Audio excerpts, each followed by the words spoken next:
My name is Elizabeth Milroy, and I am an emeritus professor of art history. Emma Stebbins is the sister of my great-great-grandmother. Emma Stebbins was a native New Yorker and became a professional sculptor in marble and bronze. And Emma obtained the commission for the Bethesda fountain in 1863. Emma was able to obtain several important public commissions beginning in the early 1860s, partly because of her talents, but partly because of who she knew and who she was related to. Her brother, Henry Stebbins, was a member of the Park Commission, and it was probably Henry Stebbins, in his capacity as a park commissioner, who was able to put a good word in for his sister. Emma had actually had a one-woman show in 1860-61. It was very successful, and her work was praised.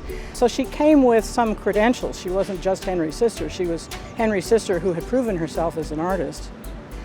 The name of the subject, the Bethesda fountain, the angel of the waters, comes from the Bible, from the Gospel of John. And the meaning is that it's health-bringing waters.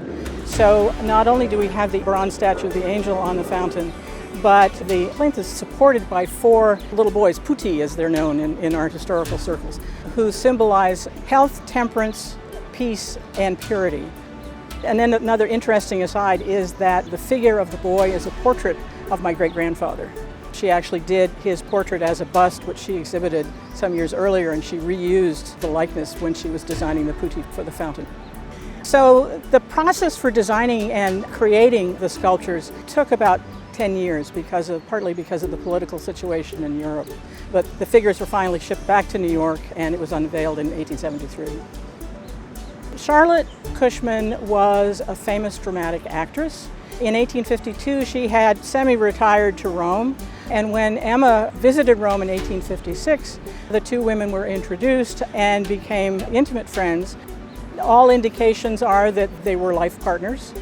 Where Charlotte plays an important role is that because Emma was a spinster, unmarried, her brother had control of her money. And it seems that as Emma and Charlotte became closer and their relationship was really affirmed, the Stebbins family became less welcoming of Charlotte. Henry, I think, perhaps was jealous of the influence that Charlotte now had over his sister, an influence that he had had. He had really been Emma's principal advocate.